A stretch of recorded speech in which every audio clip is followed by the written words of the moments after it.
በርካቶች ዛሬም ድረስ የነጻነትና የለውጥ አብዮተኛ ነው ይሉታል። አፍሪካዊው ቼ ጉቬራ እየተባለም ይጠራል። በአንድ ሳምንት ውስጥ ብቻ 2.5 ሚሊዮን ህጻናት የማጅራት ገትር፣ የወባና የኩፍኝ ክትባቶች እንዲወስዱ ማድረግም አስችሏል። አብቅቶለታል የተባለው የሀገሩን የትምህርት ዘርፍ በ4 ዓመታት ውስጥ ከ70 በመቶ በላይ አሳድጎ ለእውቀት ያለውን አብዮተኝነት አሳይቷል። መሬትን ተቀራምተው ከያዙት ባላባቶች ነጥቆ ለሀገሬው ገበሬ በመስጠት የስንዴ ምርትን በሄክታር ከነበረበት 1700 ኪሎ ግራም አንስቶ ወደ 3800 ኪሎ ግራም እንዲደርስም አድርጓል። ሀገሩን በረሃማነት ይበቃሻል በማለት 10 ሚሊዮን ዛፎች እንዲተከሉ ያደረገ የአረንጓዴ ልማት አርበኛም ነበር። በዚህ አላበቃም። የሀገሩን ስም ሊቀየር ይገባል፣ አንቺነትሽን የሚያጎላ ህዝብሽንም የሚገልጽ መጠሪያ ሊኖርሽ ይገባል በማለት ዘ ሪፐብሊክ ኦፍ አፐር ቮልታ የምትባለውን ሀገሩን ወደ ቡርኪና ፋሶ የቀየረ ታላቅ መሪም ነበር። የቡርኪና ፋሶ ትርጓሜ የቀና ሰዎች ሀገር እንደማለት ነው። በ3 ወራት ውስጥ ብቻ 35000 የሚሆኑ የሀገሩን ዜጎች ከመሃይምነት አላቆ ማንበብና መጻፍ እንዲችሉም አድርጓል። ይህንና ሌሎችንም ታላላቅ ጀብዶችን የፈጸመው የ20ኛው ክፍለ ዘመን ክስተት ቶማስ አይሶዴር ኖኤል ሳንካራ ይሰኛል።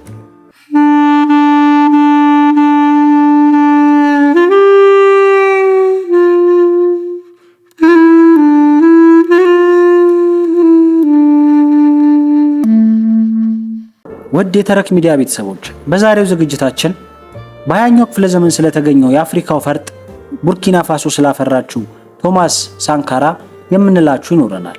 እስከ ዝግጅታችን ፍጻሜ አብራችሁን ስትቆዩ በቅድሚያም ቻናላችንን ሰብስክራይብ፣ ላይክ እና ሼር በማድረግ እንዲሆን በታላቅ ትህትና በመጠየቅ ጭምር ነው። አብራችሁን ቆዩ። ወላጆቹ ቶማስ አድጎ ቄስ እንዲሆንላቸው ይመኙ ነበር። የቶማስ ልብ ግን ገና በማለዳው ለውትድርና ሸፍቷል። በ16 ዓመቱ ውትድርናን አንድ ብሎም ጀመረ። እድሜው 20 ላይ ሲደርስ በውትድርና ከፍ ወዳለ ደረጃ ለመድረስ ራሱንም ለማሳደግ በማሰብ እናት ሀገሩን ትቶ ወደ ማዳጋስካርም ተሻገረ። በማዳጋስካር ቆይታው በሀገሪቱ የሚነሱ ህዝባዊ አመጾች የቶማስን አንድ አቋም እንዲይዝም አደረጉት። በዚህም አፍቃሪ ግራ ዘመን ፖለቲከኛ ሆነ። የነበረውም አቋም ማርክሲስት ነኝ ብሎ እንዲያምን አደረገው። እንደ አውሮፓውያን አቆጣጠር በ1976 ከብሌስ ኮምፓውሬ ጋር ሞሮኮ ውስጥ ተዋወቁ። ሐሳብ ለሐሳብ ተስማሙ። ኮሚኒስታዊ ማህበርን በጋራ መሰረቱ። በ1980ዎቹ መጨረሻ በበርካታ ሀገራት ይቀነቀን የነበረው የላብ አደሮች አመጽ የቡርኪና ፋሶም ሆነ ነገሮች ተቀጣጠሉ፣ መደበላለቅም ጀመሩ። በ1981 በወቅቱ አገዛዝ ውስጥ ቶማስ ውጪ ጉዳይ ሚኒስቴር ሆኖ ቢገኝም በሀገሬና በህዝቤ ላይ አይኔ የሚያየውን ግፍና በደል እየተመለከትኩ አልሰራም ብሎ ከስልጣኑ በገዛ ፍቃዱም ለቀቀ። ከአንድ ዓመት በኋላ በመፈንቅለ መንግስት ጄን ባፕቲስት ወደ ስልጣን መጣ። ቶማስ ጥቂት ወራትን እንኳን አልቆየም። አሁንም ነጻነትና ፍትህ ሊረጋገጥ ይገባል፣ ህዝቤም ተበድሏል ብሎ ከባፕቲስት መንግስት ጋር መላተም ጀመረ። ታሰረ። ለምን በተሰጠ ስልጣን ጸጥ ብለህ የራስህን የተደላደለ ኑሮ አትመራም ተብሎ በወቅቱ አደርባዮች ከፍተኛ ወቀሳም ደረሰበት። በ1983 በቡርኪና ፋሶ ሌላ መፈንቅለ መንግስት ተደረገ። ባፕቲስት ፈንቅሎ በተቀመጠበት መንበር ተፈንቅሎም ተነሳ። የዚህኛው መፈንቅለ መንግስት ዋና መሪ የቶማስ ወዳጅና የኮሚኒስት ማህበር አብሮት የመሰረተው ብሌስ ኮምፓውሬ ነበር። ቶማስ ተፈታ። ብዙም አልቆየም። የቡርኪና ፋሶ ፕሬዝዳንት ተደርጎም ተሾመ። ፕሬዝዳንት ቶማስ ሳንካራ ስልጣን እንደያዘ የሴቶችን መብት ለማስከበር ፈጣን የተባለ እርምጃንም ወሰደ። የሴት ልጅ ግርዛት እንዲከለከልም አደረገ። ከአንድ በላይ ማግባት እንደማይቻልም በህግ ደነገገ።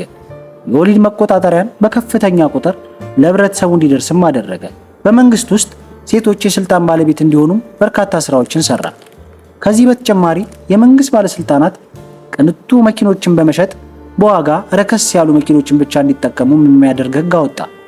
ቶማስ ፓን አፍሪካዊ መሪ ነበር ይባላል። አፍሪካን በመተባበር የመለወጥ አቅም እንዳላትም ያምናል። የቶማስ ዝነኛ ንግግር የሚያበላችሁ ይገዛችኋል የሚለው ነበር። በዚህ ዝነኛ ንግግሩም ይታወቃል። ከምዕራባውያን እርዳታና ብድርን መጠበቅ እንደማያስፈልግ፣ በራስ አቅም መስራትና መለወጥ እንደሚገባም ደጋግሞ ይናገር ነበር። በአፍሪካ ህብረት ስብሰባ ላይ አይኤምኤፍ እና ዓለም አቀፍ ገንዘብ አበዳሪ ተቋማትን መበደር አጥብቆ ሲተችም ተደመጠ።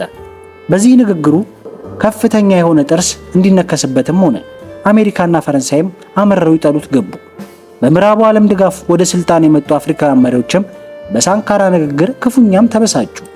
ሳንካራ በስልጣን ላይ የቆየው 4 ዓመታትን ብቻም ነበር። በእነዚህ ዓመታት በርካታ ሥራ ቢሰራም ቡርኪና ፋሶ ኢኮኖሚዋ ፈታኝና የተወሳሰበ ችግር የተሞላበት መሆኑ የሀገሩን ኢኮኖሚያዊ ሁኔታ በተጠበቀው ፍጥነት እንዲያድግም አለማድረጉ ቶማስን መፈተኑ አልቀረም። በዚህም ከነበረው የሕዝብ ድጋፍ ባልተናነሰ ተቺዎቹ በዝተው ነበር። ድምፃቸውም ጎልቶ ይሰማል። እንደ አውሮፓውያን አቆጣጠር በ1987 የካቢኔ ስብሰባ ሊያደርግ በተገኘበት በሴራ በታማኝ ጠባቂዎቹ ተገደለ። የሳንካራ ገዳዮች በጊልገር ዴንዲብ የሚታዘዙ ሰዎችም ነበሩ።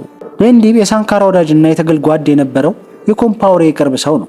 ብዙዎች ጥርጣሬያቸው በግድያው ላይ የብሌስ ኮምፓውሬ እጅ አለበት የሚል ነው። ኮምፓውሬ ከሳንካራ ህልፈት በኋላ ስልጣን ይዞ ቡርኪና ፋሶን ለ27 ዓመታትም ገዛ።